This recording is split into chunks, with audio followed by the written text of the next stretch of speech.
시청자 여러분 안녕하십니까? 11월 17일 금요일 굿모닝 YTN 1부 시작합니다. 먼저 주요 뉴스 보고 오겠습니다. 2024학년도 대학수학 능력시험에는 이른바 킬러 문항은 없었지만 변별력은 높았다는 평가가 나옵니다.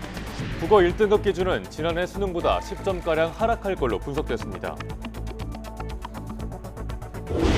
아시아태평양 경제협력체 APEC 정상회의 참석을 위해 미국을 방문한 윤석열 대통령이 경제 행보를 이어가고 있습니다.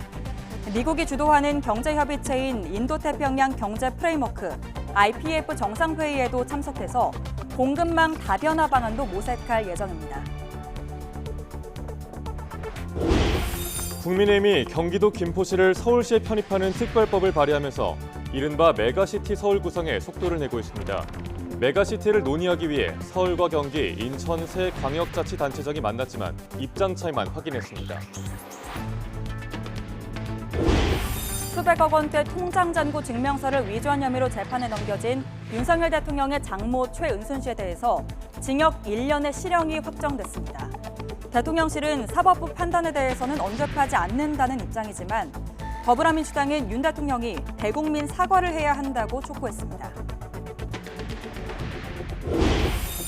클린스만호가 2026 북중미 월드컵 아시아 2차 예선 C조 1차전에서 싱가포르에 5대0으로 승리했습니다. 이강인은 한 골과 한 개 도움을 기록하며 승리를 이끌었습니다. 오늘 오전 기온이 영하권, 오후에도 10도 이하에 머물면서 날씨가 춥겠습니다. 오후에는 서울을 포함한 전국 대부분 지역에 눈도 예보됐습니다.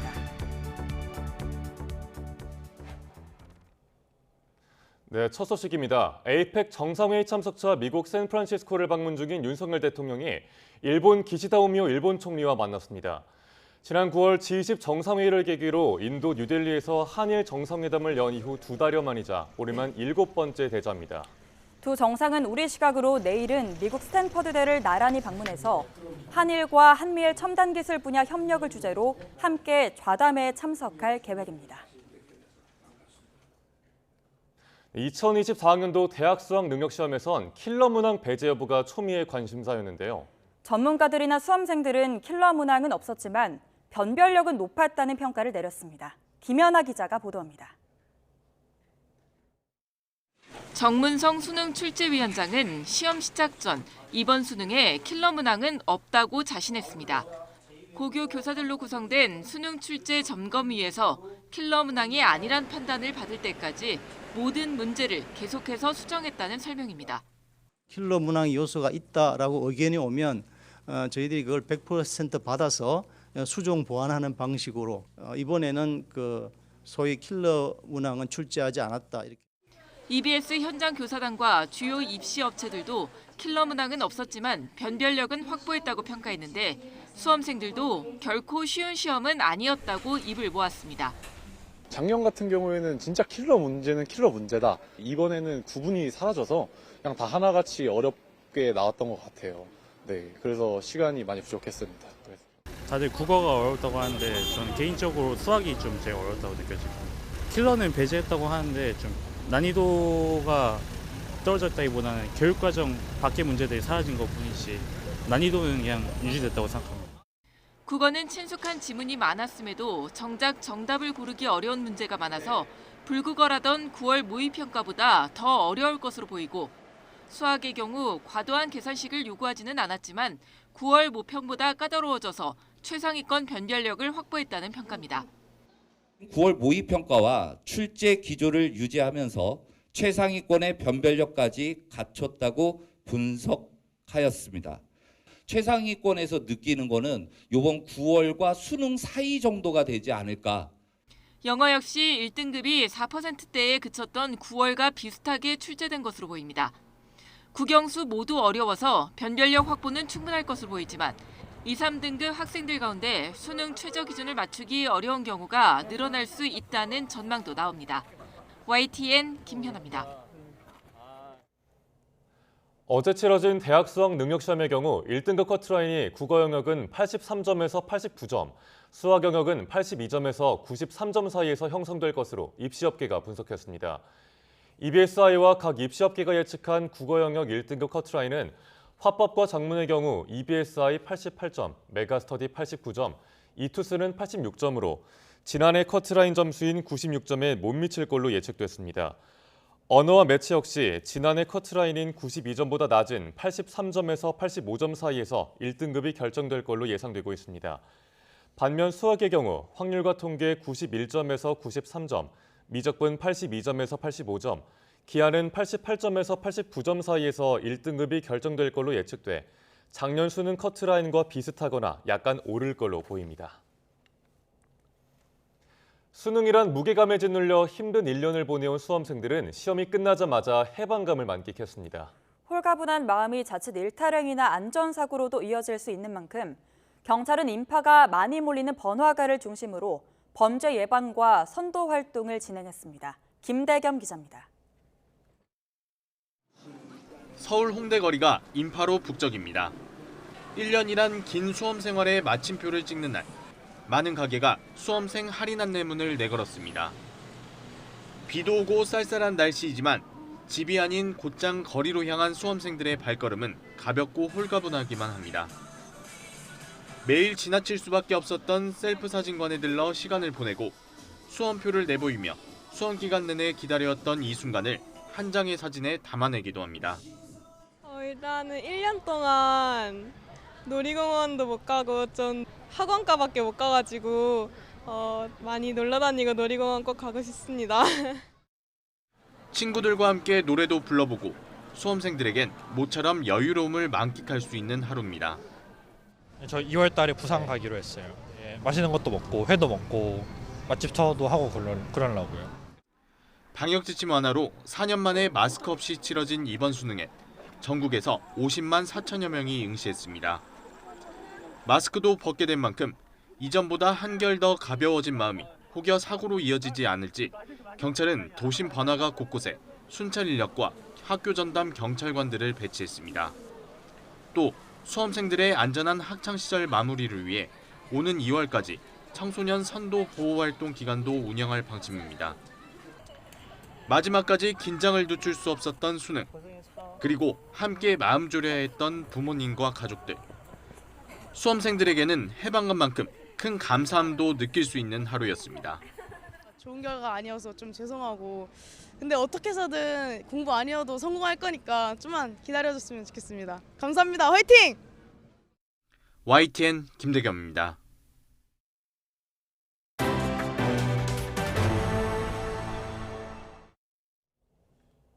네, 앞서 전해드렸듯 에이펙 정상회의 참석차 미국 샌프란시스코를 방문 중인 윤석열 대통령이 일본 기시다 후미오 일본 총리와 만났습니다. 지난 9월 G20 정상회의를 계기로 인도 뉴델리에서 한일 정상회담을 연 이후 2달여 만이자 또 올해만 7번째 회담인데요. 조금 전에 열린 정상회담 현장 함께 보겠습니다. 네, 아시아태평양 경제협력체 에이펙 정상회의를 계기로 윤석열 대통령이 조금 전 기시다 후미오 일본 총리와 만나서 한일 정상회담을 가졌다는 소식이 들어와 있습니다. 네, 교도통신은 한일 양자회담이 개최될 것이라고 전날 앞서 보도한 바 있는데요. 윤 대통령과 기시다 총리가 정상회담을 연 건 지난 9월 10일 G20 정상회의 때 인도 뉴델리에서 가진 이후 2달여 만으로 알려졌습니다. 네, 또 윤 대통령과 기시다 총리는 내일도 스탠퍼드 대학교를 나란히 방문해서 함께 좌담회에 참석할 예정입니다. 네, 이 자리에서 한일과 한미일의 첨단 기술 분야 협력을 주제로 대화를 나눌 전망입니다. 네, 이렇게 윤석열 대통령과 일본의 기시다 총리가 올해만 7번째 한일 정상회담을 가지고요. 네, 미국 샌프란시스코에서 일본 기시다 총리와 정상회담을 윤석열 대통령이 가집니다. 네, G20 회의 때 열렸던 인도 뉴델리 정상회담 이후 약 2달 만에 또 만남을 가진 것이고요. 기시다 후미오 총리는 2달 만에 회담이 성사됐다며 윤석열 대통령의 말 들어보겠습니다.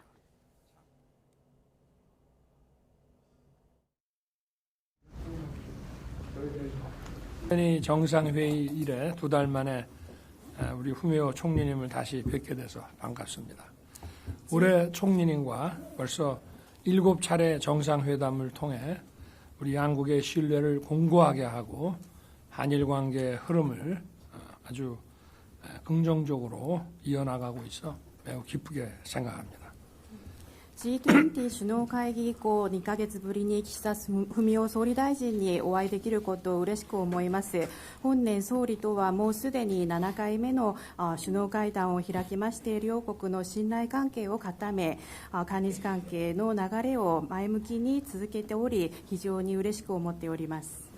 네, 올해 정상을 비롯한 각계 각급에서 교류가 활성화되고 정부 간 협의체가 복원돼서 양국 간 협력이 심화되고 있습니다. 상반기 안보정책협의회 경제안보 대화에 이어서 지난달 외교 차관 전략 대화까지 재개되면서 지난 3월 방일시 합의한 모든 정부 간 협의체가 이제 100% 복원이 됐습니다. 今年、首脳間をはじめ各界の各レベルで交流が活性化となり、政府間の対話が復活され、両国間の協力が深まっております。本年前半の安全保障対話、経済安保対話に続き、先月外交時間戦略対話も再開となりまして、3月私の日本訪問の際に合意がなされましたすべての政府間の対話が 100% 復活されることになりました。 네, 앞으로도 고위 경제협의회 개최를 포함해서 각 분야에서 양국이 긴밀히 소통할 수 있도록 후미오 총리님과 함께 노력하겠습니다. はい、ユン大統領おっしゃるように、前回インドで会談をさせていただいてから、本日この本年7回目となる会談までわずか2ヶ月ですが、その間も中東情勢をはじめ、世界情勢は目まぐるしく動いています。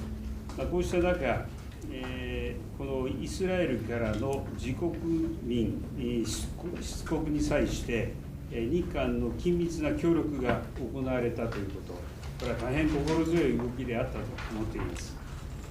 윤 대통령님께서 말씀하신 것처럼 지난번에 인도에서 회담을 가진 지 불과 2달 만인 오늘 올 들어 7번째 회담을 가지게 되었습니다. 그 사이에도 중동 정세를 비롯해 세계 정세는 빠르게 움직이고 있습니다. 이러한 가운데 이스라엘에서의 자국민 출국과 관련해 일본과 한국 간에서 긴밀한 협력이 이루어진 것은 대단히 마음 든든한 일입니다. これまでユン大統領とともに政治、安全保障、経済、文化などさまざまな分野で日韓の協力を動かしてきました。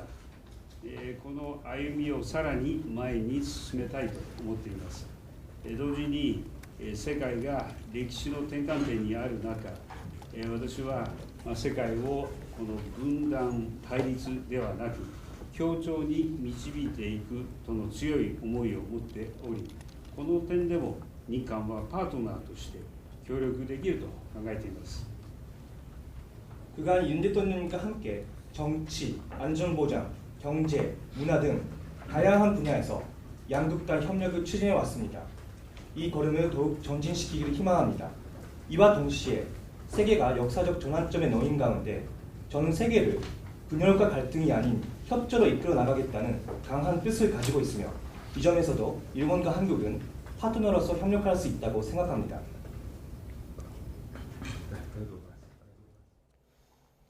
네, 이렇게 조금 전 열린 한일 정상회담에서 윤석열 대통령과 기시다 후미오 일본 총리, 양 정상회담의 발언을 듣고 왔습니다. 윤 대통령은 올해만 벌써 7차례 기시다 총리와 만나서 양국 신뢰가 공고화 됐고, 또 올해 각계 각급에서 교류가 활성화되고 있고, 또 양국이 긴밀히 소통할 수 있도록 기시다 총리와 협력하겠다고 밝혔습니다. 네, 다음 소식입니다. 윤석열 대통령이 에이펙 일정 첫날부터 애플과 GM 등 글로벌 기업 CEO와 만나는 등 촘촘한 경제 행보를 소화했습니다. 재미 연구자들과 만나서는 최근 논란이 된 R&D 예산과 관련해서 뼈 있는 말도 남겼는데요. 샌프란시스코 현지에서 강희경 기자가 보도합니다. 윤석열 대통령이 역내 주요 경제인들이 한자리에 모인 비즈니스 포럼 에이펙 CEO 서밋에서 기조연설에 나섰습니다. 윤 대통령은 공급망과 디지털 등 분야에서 에이펙이 중심이 돼 연결성을 가속해야 한다며 대한민국이 글로벌 중추국가로서 기여하겠다는 의지를 밝혔습니다. 특히 공급망 회복력 강화를 에이펙 최우선 협력 과제로 추진하자고 제안했습니다. 국가 차원에서는 안보의 문제이고 기업 차원에서는 생존의 문제입니다. 이제 영내 공급망의 연결성 강화를 위한 보다 선제적이면서도 체계적인 대응을 함께 고민해야 합니다. 이후엔 깜짝 만남도 성사됐습니다. 저도 만나게 돼서 기쁩니다. 한번 뵙고 싶었습니다. 팀쿡 애플 CEO와 처음 만나 30분가량 비공개 접견을 진행했습니다. 윤 대통령은 애플의 부품 30%를 국내 기업이 공급한다며 공급망 협력을 공고히 하자, 협력을 지속적으로 확대하자고 당부했고, 쿡 CEO는 아버지가 한국전쟁 참전 용사라면서 앞으로도 협력과 투자를 지속하겠다고 화답했습니다. 환담한 GM 측도 윤석열 정부 들어 기업 활동 여건이 달라지고 있다고 긍정적으로 평가했습니다. 글로벌 스탠다드에 맞는 제도 개선으로 한국에서의 기업 활동에 자신감이 생긴다면서 앞으로도 한국 생산을 계속 늘려나가겠다고. 윤 대통령은 혁신의 상징인 실리콘밸리에서 청년 과학기술인들과 만나 한인 미래 세대는 국적 관계없이 뒷받침하겠다고 말했습니다. 최근 R&D 예산을 둘러싼 논란을 의식한 듯 질적 개선과 구조조정 측면이 크다고 설명했습니다. 혁신적인 연구에 실패 걱정 없이 도전할 수 있도록 우리나라의 그 R&D 정책을 지금 바꿔나가는 중입니다. 에이펙 정상회의에 처음 참석한 윤석열 대통령, 첫날 행보의 방점은 경제였습니다. 대통령실은 이번 정상회의에서 첫째도 둘째도 민생에 역점을 둘 것이라며 우리 국민과 경제에 실질적으로 보탬이 되는 협력 방안을 도출해내겠다고 거듭 강조했습니다. 샌프란시스코에서 YTN 강희경입니다. 미국 백악관은 조 바이든 미국 대통령과 시진핑 중국 국가주석의 정상회담 결과에 대해서 매우 만족한다고 밝혔습니다. 존 커비 백악관 국가안보회의 전략소통조정관은 온라인 브리핑에서 바이든 대통령은 4시간에 걸친 회담을 통해 진전을 이룬 내용에 대해 매우 만족스러워했다고 말했습니다. 미중 정상회담에 대해 미국 언론은 양국 간 중요한 이견을 재확인했다고 지적하면서도 일부 합의에 도달한 것을 성과로 평가했습니다. AP통신은 두 정상은 양국이 대립하는 어떠한 중대한 지정학적 현안도 해결하지 못했지만 다른 나라들, 특히 중국의 이웃 국가들에게 위안이 되는 유화적인 어조를 취했다고 썼습니다. 워싱턴 포스트는 바이든 대통령과 시진핑 주석이 군사소통을 회복하기로 합의하면서 글로벌 혼돈의 시기에 양국 관계의 긴장 완화를 추구했다고 평가했습니다. 한편 시진핑 주석은 바이든 대통령과의 비공개 회담에서 타이완 통일 의지를 강조하며 날을 세웠습니다. 바이든 대통령은 회담 직후 기자회견에서 시 주석을 또다시 독재자라고 불렀습니다. 베이징에서 강정규 특파원이 보도합니다. 중국은 결국 통일될 것이고 또 반드시 통일할 것이다. 시진핑 주석은 바이든 대통령 앞에서 통일을 2번이나 강조했습니다. 타이완의 무기 제공을 중단하라고 직격탄을 날리기도 했습니다. 미국 정부엔 날을 세우면서도 기업인들에겐 유화 메시지를 보냈습니다. 민관 분리 대응 전략입니다. 中国愿意同美国做伙伴，美国也不要赌中国输，不要干涉中国内政。 참가비만 $2,000, 시 주석과 같은 테이블은 $4만 넘는다는 관람한찬. 테슬라의 일론 머스크, 애플 팀 쿡 등 내로라는 미국 CEO들이 대거 참석했습니다. 비슷한 시간 바이든 대통령의 단독 기자회견에선 돌발 발언이 튀어나왔습니다. Well, look, he is. I mean, he's a dictator in the sense that he is a guy who runs a country that is a communist country that's based on a form of government totally different than ours. 중국 외교부는 매우 잘못된 표현이자 무책임한 정치적 농간이라며 즉각 반발했습니다. 总有一些别有用心的人企图挑拨破坏中美关系，这也不会得逞。 다만 지난 6월 독재자 발언 때 정치 존엄에 대한 공개 도발이라고 비난했던 것과 비교하면 수위를 조절한 흔적도 엿보입니다. 베이징에서 YTN 강정규입니다. 반도체와 수산물 등을 놓고 갈등을 이어가고 있는 중국과 일본이 처음으로 수출 관리와 관련된 대화 체계를 마련했습니다. 에이펙을 계기로 중일 정상회의 개최도 조율 중인 가운데 양국 정상이 만나면 무역 갈등 해소와 건설적인 관계 정립의 의견 접근을 이룰지 주목되고 있습니다. 도쿄 김세호 특파원이 보도합니다.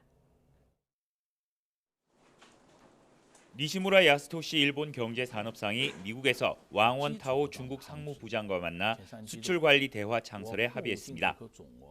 반도체 수출 규제와 오염수에 따른 일본산 수산물 금수 조치 등으로 대립해온 양국이 수출 관리와 관련된 대화 체계를 만든 것은 이번이 처음입니다. 국장급, 과장급에서 대화하고 특히 국장급은 1년에 한 번 이상 정례화하기로 했습니다. 일본 언론들은 양국 간 보복전이 격화하는 것을 막기 위한 의도라고 분석했습니다.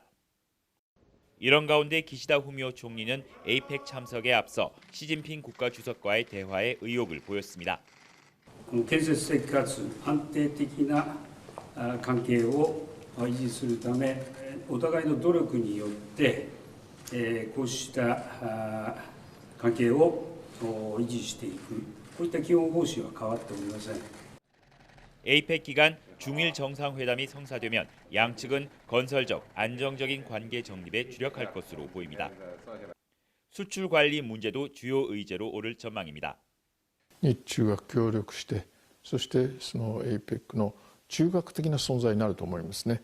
日中が協力すればね。で、そういうその中核的な存在で APEC をリードするということがあるかもしれないです。 특히 기시다 총리는 시진핑 주석에게 오염수와 관련한 입장을 직접 전하고 중국의 일본산 수산물 금수 조치 철회를 요구할 것으로 보입니다. 다만 중국은 일본의 후쿠시마 원전 오염수 문제에는 여전히 강경한 자세여서 일본의 요구를 수용할 가능성은 현재로선 희박합니다. 하지만 중일 양국이 극단적 대립을 피하겠다는 데 의견을 일치하면서 일본으로서는 무역 갈등 해결의 여지를 확장하기 위한 고민을 이어갈 것으로 보입니다. 도쿄에서 YTN 김세호입니다. 혁신위발 인적 쇄신 요구에 불쾌감을 숨기지 않던 국민의힘 김기현 대표가 당 문제에 윤석열 대통령을 언급한 건 부적절했다면서 이뉴한 위원장을 정면으로 비판했습니다. 이렇게 양측의 신경전이 거세지는 가운데 두 사람은 오늘 전격적으로 만나기로 했는데 회동 결과에 관심이 집중되고 있습니다.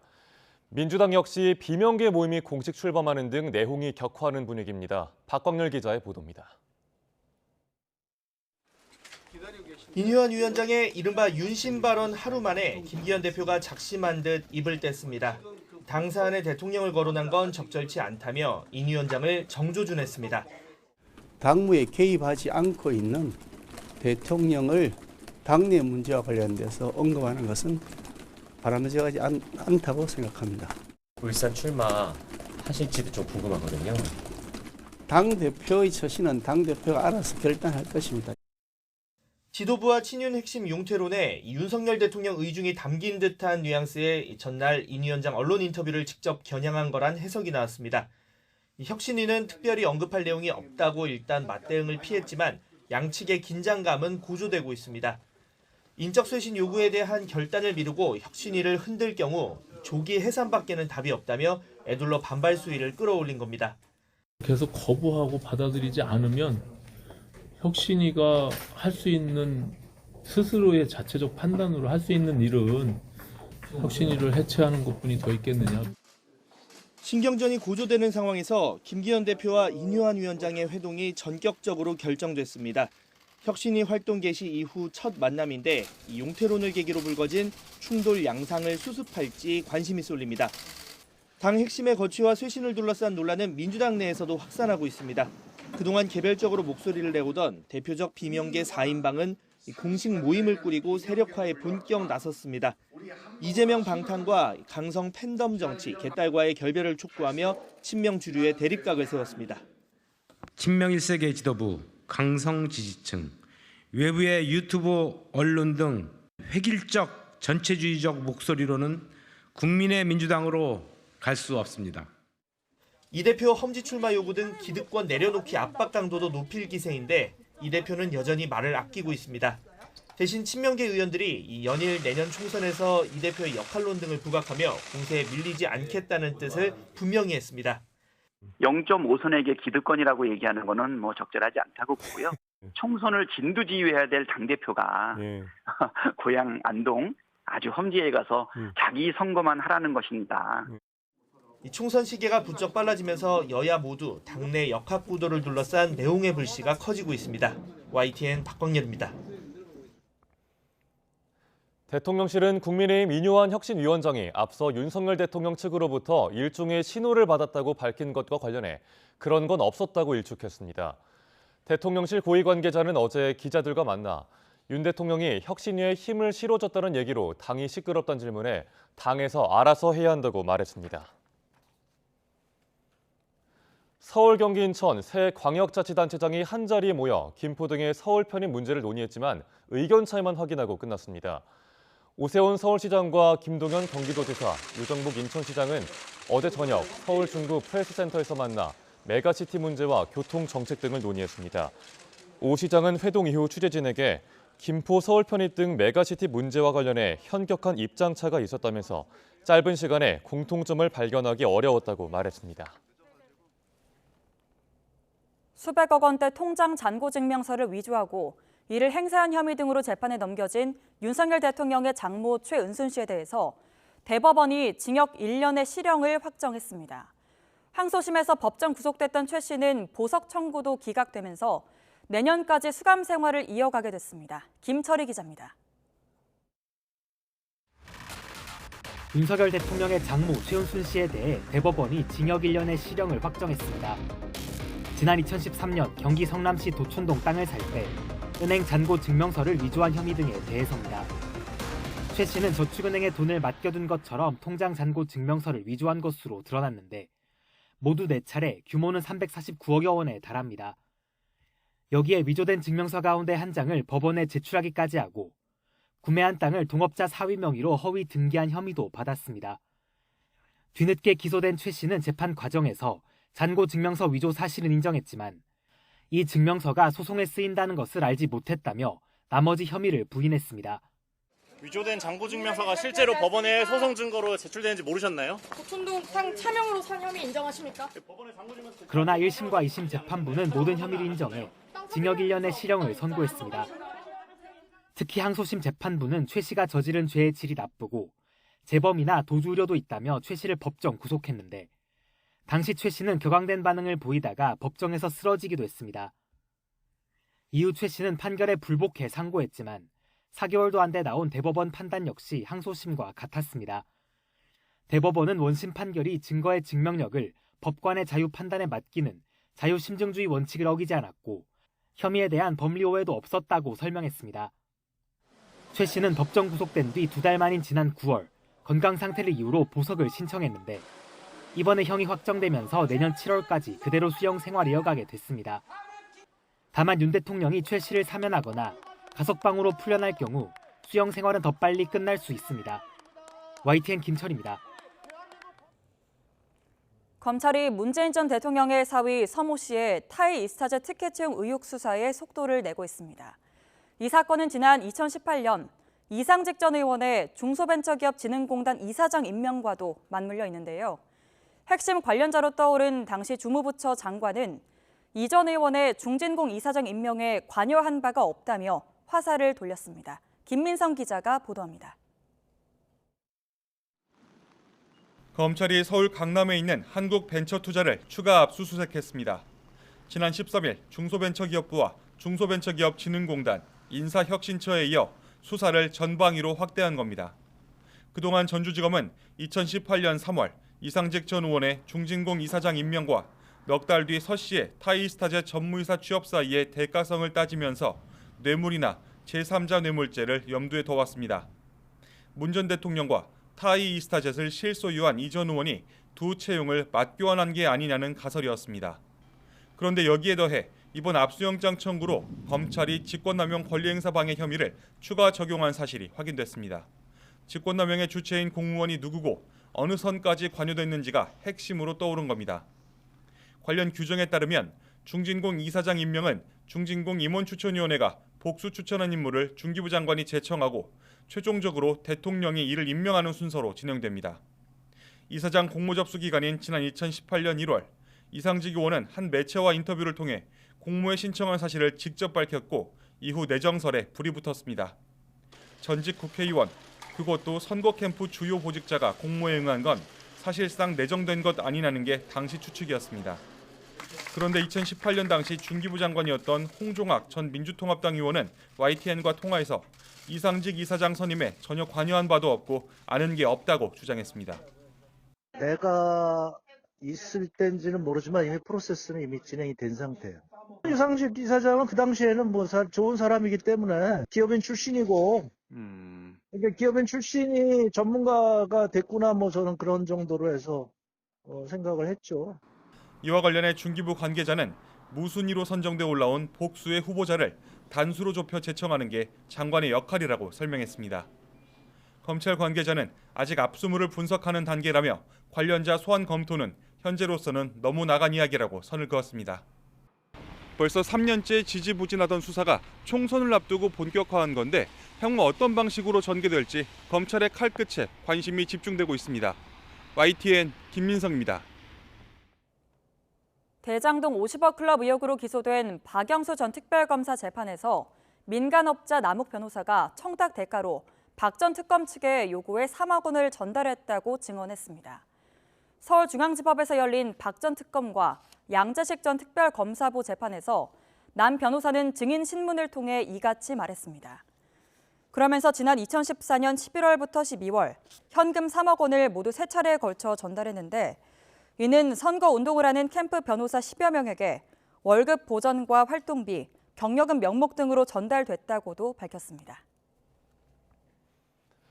윤석열 대통령이 근본적 개선 방안을 만들 때까지 공매도를 금지하겠다고 공언한 가운데 정부와 여당이 보완 대책의 큰 틀을 발표했습니다. 기관과 개인의 상환 기간이나 담보 비율 등을 똑같이 적용해서 기울어진 운동장을 바로잡겠다는 게 핵심입니다. 강민경 기자입니다. 주식 공매도는 그동안 개인 투자자들 사이에서 기울어진 운동장이란 비판이 끊이질 않았습니다. 주가가 하락할 걸 예상하고 주식을 빌려서 팔았다가 실제 주가가 내려가면 싸게 사서 갚아 이익을 내는 투자 기법이다 보니 하락장을 부추긴다는 지적이 계속됐던 겁니다. 특히 우리나라는 개인 투자자에만 빌린 주식을 갚는 상환 기간을 90일로 제한하는 등 조건을 까다롭게 달아뒀습니다. 원칙상 1년이지만 협의에 따라 얼마든지 연장할 수 있는 기관, 외국인과는 차이가 납니다. 상환 기간이 길면 길수록 주가가 더 내려가길 기다릴 수 있는 만큼 개인 투자자 입장에선 불리할 수밖에 없는 구조인 겁니다. 민생을 내건 윤석열 대통령이 근본적 개선안 마련을 지시한 이유인데 이틀 만에 정부 여당이 큰 그림을 내놓았습니다. 공매도 조건을 차별 없이 하나로 통일하는 게 핵심입니다. 기울어진 운동장을 근본적으로 해소하기로 하였습니다. 현실적으로 공매도 거래에 제약이 있는 개인 투자자에게 기관보다 좀 더 유리한 여건을 조성하기로 하였습니다. 당장 개인과 외국인, 기관을 구분하지 않고 상환 기간을 90일로 통일하고 상황에 따라 모두 연장할 수 있도록 제도 개선을 추진할 계획입니다. 개인 공매도 투자자의 담보 비율은 기존 120%에서 기관과 같은 수준의 105%로 낮추겠다는 방침입니다. 주식을 빌리지도 않은 상태에서 내다 파는 불법 무차입 공매도를 막기 위해 실시간 차단 시스템 구축도 검토하기로 했습니다.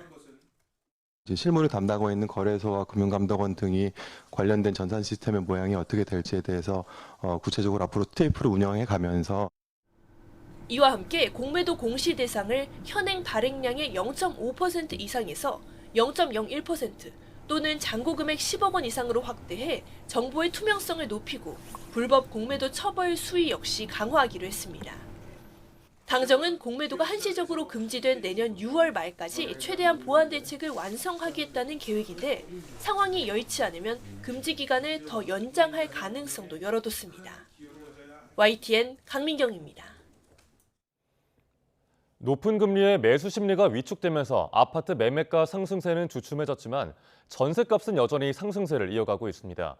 올해 하반기 역전세난이 본격화할 거란 전망이 나왔지만 오히려 전세 계약을 연장하는 비중이 늘었습니다. 윤혜리 기자의 보도입니다. 올해 3월 입주를 시작한 서울 강남구에 있는 아파트 단지입니다. 전용 면적 84제곱미터 전세가 최근 14억 원에 거래됐습니다. 올해 초만 해도 9억 원대였는데 불과 10개월 만에 5억 원가량 뛰어 최고가를 경신한 겁니다. 전세가 33평은 한 14억 정도 나와요. 전반적으로 추세가 그렇고 우리 사단지 같은 경우는 특히 매물이 없어요. 입주가 거의 다 이제 마무리가 되다 보니까 인근의 6천여 세대가 입주를 앞둬 전셋값이 앞으로 더 떨어질 거라 예상됐지만 지금은 매물을 찾기도 어려울 정도입니다. 이처럼 서울 아파트 전셋값은 지난 5월 말 상승 전환한 이후 6개월째 상승세입니다. 올해 하반기 전셋값이 크게 떨어져 집주인이 세입자에게 보증금을 돌려주기 어려워질 것이라는 역전세 난 우려가 제기됐지만 시장 분위기가 달라진 겁니다. 높은 금리 탓에 위축된 매수 심리가 전세 수요로 바뀌면서 늘어난 게 이유로 꼽힙니다. 집을 재계약할 때 보증금을 5% 이내에서만 올릴 수 있는 계약갱신 청구권 사용 비중은 상반기보다 오히려 늘었습니다. 실수요 위주 시장인 전세는 수요가 유지되면서 가격이 강세를 보이고 있는데요. 집값 상승 피로감과 역전세 완화로 전세 시장에 머무는 수요가 늘었고 전월세 전환율 상승으로 월세 부담이 커지면서 전세 회귀 움직임도 보이고 있습니다. 전문가들은 서울을 중심으로 내년부터 입주 물량이 줄어드는 지역은 한동안 전셋값 상승세가 이어질 것으로 전망했습니다. YTN 윤혜리입니다.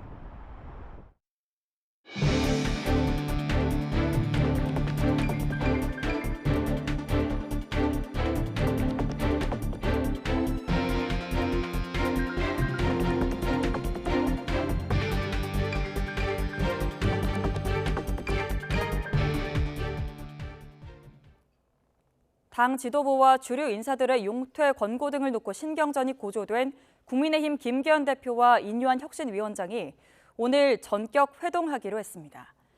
김 대표와 인 위원장은 오늘 오전 9시 반 서울 여의도 중앙당사에서 만남을 가집니다.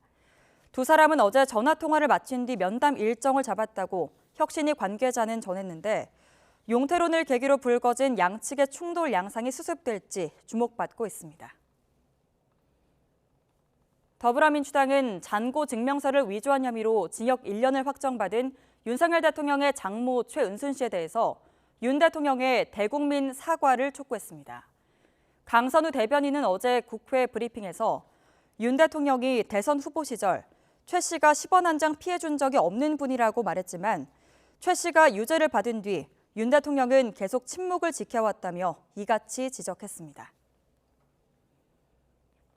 박정훈 전 해병대 수사단장을 둘러싼 수사 외압 의혹에 대한 논란이 여전한 가운데 이번엔 당시 장관 군사보좌관의 메시지가 공개됐습니다. 확실한 혐의자만 수사 의뢰하는 것도 검토해달라는 내용인데요. 김문경 기자가 취재했습니다. 항명 혐의로 기소된 박정훈 전 해병대 수사단장은 군검찰 수사를 앞두고 국방부에 외압 의혹을 줄곧 제기했습니다.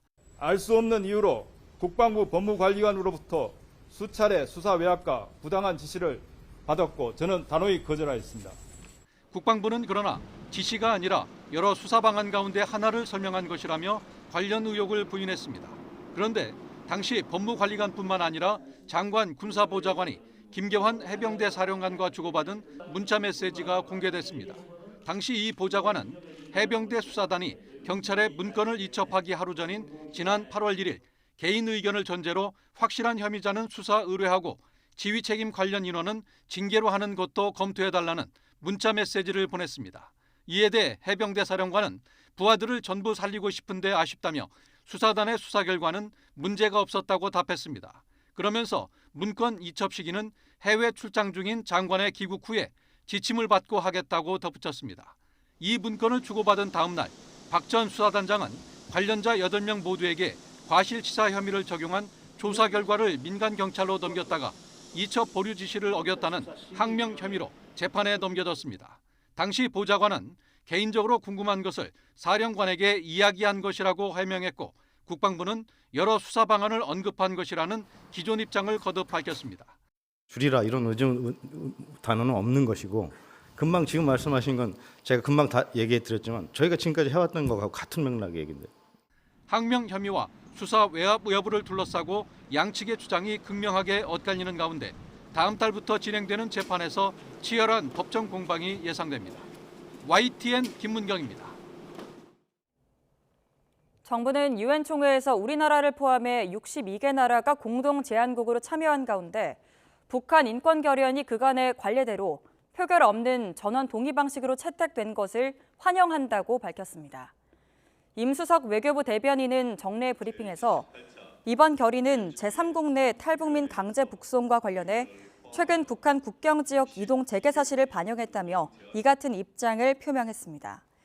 또 당사국들이 고문 방지 협약상의 의무를 준수할 것을 촉구하고 북한 인권 문제와 국제 평화, 안전 간의 연계성, 억류자와 국군 포로 송환 문제, 그리고 북한 주민들의 정보 추구 권리 관련 문안도 새롭게 포함됐다고 설명했습니다. 가자지구 최대 의료단지 알시파 병원이 이스라엘군의 급습으로 사실상 기능을 상실하면서 중환자와 신생아 등의 환자 후송이 시급해졌습니다. 이런 가운데 유엔 난민기구가 유엔의 구호 활동을 마비시키려는 고의적 시도가 있다고 주장해 그 배경에 관심이 모아지고 있습니다. 서봉국 기자가 보도합니다. 하마스의 주요 근거지로 지목당한 뒤 공격을 당한 알시파 병원. 병원 내 매캐한 포연과 정전, 그리고 연료 부족의 통신 서비스까지 마비되면서 환자 600여 명에 안이는 시급한 문제로 떠올랐습니다. 세계보건기구 WHO가 후송 방안을 강구 중인데 우선 대상은 중환자 27명과 미숙아를 포함한 신생아 36명입니다. 안전한 차량 통행이 보장될 경우 이집트 구급차가 호송을 지원할 의향이 있는 상황이지만 난관은 여전합니다. 아기들에게 필수적인 산소 확보 등은 물론 숙달된 인력도 찾아보기 어렵기 때문입니다. 실제 전기, 물과 같은 기본 필수품의 부족 탓에 지난 10일 이후 병원 사망자는 아기 3명 등 40명에 달합니다. The chances of safe transport of sick and tiny newborns are extremely low to zero, fragile to begin with, and not having oxygen, not having fuel to run the hospital generators. 이스라엘군이 신생아용 인큐베이터를 제공한다고는 했지만 이 역시 이동 시 배터리나 자가 발전기 등을 이용해야 하는 만큼 위험하기는 마찬가지입니다. 옮길 수도 남을 수도 없는 말 그대로 진퇴양난. 이런 가운데 유엔 팔레스타인 난민 기구는 유엔의 구호 활동을 마비시키려는 고의적인 시도가 있음을 믿고 있다고 주장했습니다. We will not be able to uphold our commitment to provide for the Palestinian people any longer. I do believe there is a deliberate attempt to strangle our operation. 라자레니 집행위원장은 고의적 시도의 주체와 근거가 무엇인지에 대해서는 밝히지 않았습니다.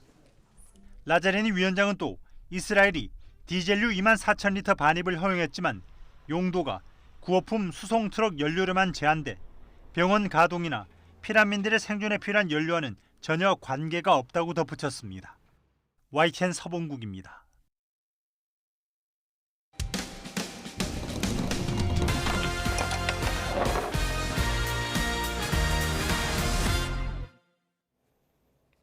서울의 한 연립주택 주민들이 수십 년 동안 이용해온 통행료를 오가기 위해서 매달 사용료를 내야 하는 상황이 벌어졌습니다. 알고 보니 도로가 아니라 누군가의 땅이었던 건데 잘못을 놓고 주민과 구청이 맞서고 있습니다. 우종훈 기자의 보도입니다. 서울 개봉동 연립주택에 사는 장금자 씨는 다음 달부터 집 밖으로 갈 때 돈을 내야 합니다. 30년 넘게 다니던 집 앞 진출입로의 한 달 사용료는 4만 원. 그동안 밀린 7년치 사용료 240만 원도 땅 주인에게 줘야 합니다. 쥐것부터 다닌 거죠. 이 길로 계속. 이 길 아니면 다닐 수가 없어요, 아예. 연립주택에 사는 12세대 주민 모두 상황은 마찬가지입니다. 연립주택으로 들어갈 수 있는 유일한 통행로입니다. 주민들은 외출하려면 반드시 지날 수밖에 없는 이 땅을 통행하려면 사용료를 내야 하는 상황입니다. 진출입로 땅 주인은 원래는 공장 부지이니 통행하려면 사용료를 내라며 주민들을 상대로 소송을 냈고 대법원까지 올라가 이겼습니다. 212제곱미터 크기의 진출입로는 지난 1969년 서울 구로구가 도시계획상 도로로 지정했던 곳인데 구청이 도로 개발을 미룬 사이 3년 전인 2020년 장기 미집행 도시계획시설 일몰제로 땅 주인의 재산권 행사가 가능해졌습니다. 이렇게 된 거 어쨌든 방치한 건 구청이 아니냐. 아니 상식적으로 생각했을 때 사람이 집을 사고 가는데 그 앞 도로 땅까지 다 누구 소유인지 확인하면서 그렇게 하면서 사는 사람 없잖아요.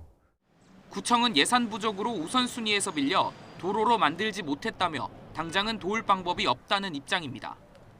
다만 추후 주변 부동산 개발 사업이 진행되면 도로로 쓸 수 있게 하겠다는 계획입니다.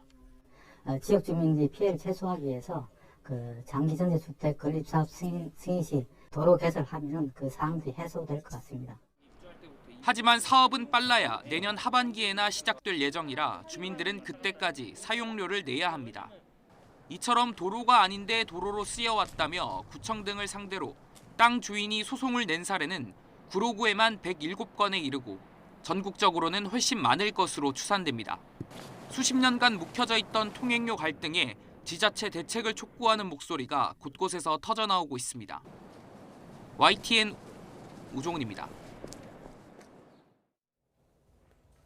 11월 17일 금요일 미리 보는 오늘입니다.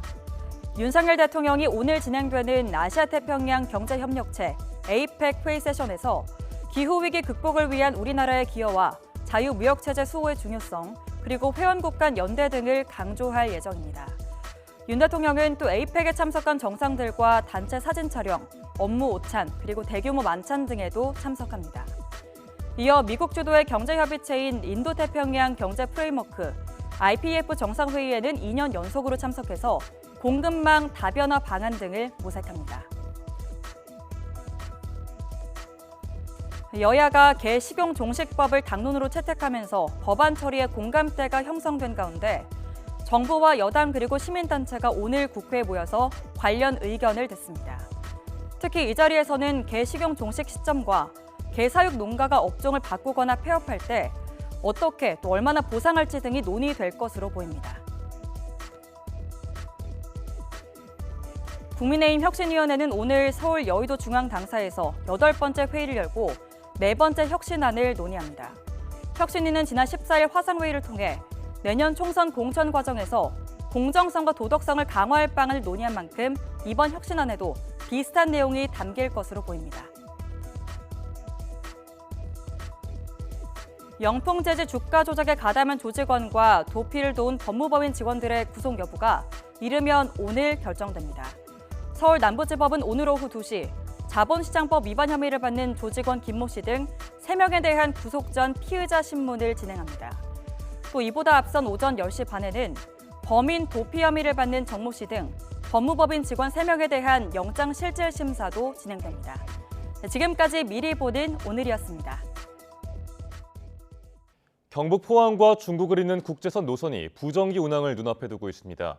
경상북도가 아시아 최대 항공사인 중국 남방항공과 중국인 관광객 유치, 그리고 물류산업 확대를 위해 손을 맞잡았습니다. 이윤재 기자입니다. 지난해 7월 포항공항에서 이름을 바꾼 포항 경주공항. 경북 지역에서 민항기가 오가는 유일한 이 공항이 국제선 취항에 나섭니다. 한 해 100만 명에 이르는 중국인 관광객을 겨냥해 경상북도가 중국 항공사와 손을 잡은 겁니다.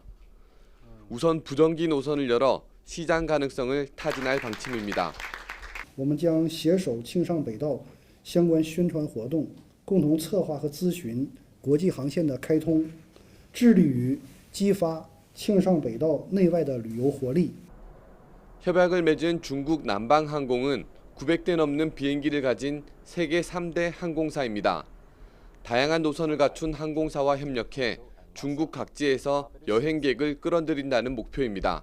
중국 관광객의 숫자가 엄청 증가되고 있고 중국 관광객의 트렌드가 굉장히 변하고 있습니다. 중국 전국 각지에서 우리 경북으로 접근성을 높이는데요. 샤인머스켓이나 딸기처럼 빠른 배송이 중요한 신선 농산물을 수출하는 통로 역할도 기대됩니다. 또 협력 관계를 다지면 대구 경북 통합신공항 개항 후 전기 노선 개설과 항공 물류 산업 육성에도 효과가 있을 거로 내다봤습니다. 물류 기업도 이제 결국은 회사들이 들어와야 되는데 이 남방항공은 굉장히 큰 회사이기 때문에 여기에도 물류 단지에 들어와서 활동을 할 수 있는. 다만 민군 겸용공항으로 보안 문제와 국토부의 국제선 부정기편 허가 처리 지침은 해결이 필요한 숙제로 남아 있습니다. 적지 않은 문제를 풀고 해외 관문을 열어 관광과 항공산업 두 마리 토끼를 잡을 수 있을지 주목됩니다. YTN 이윤재입니다. 오늘 아침 출근길에는 다시 보온에 신경 써주셔야겠습니다. 현재 서울 기온은 1.8도로 어제 같은 시각보다 5도나 낮고요. 찬바람에 체감 온도는 영하권에 보이고 있는데요. 낮 동안에도 3도에 머무는 등 종일 춥게 느껴지겠습니다. 초겨울 추위 속에 비나 눈도 내립니다. 현재 레이더 화면을 보시면 호남과 제주도를 중심으로 비나 눈이 이어지고 있는데요. 비누는 오전 중에 경기 서해안과 충남 지방까지 확대하겠고 오후에는 전국 곳곳에 내리겠습니다.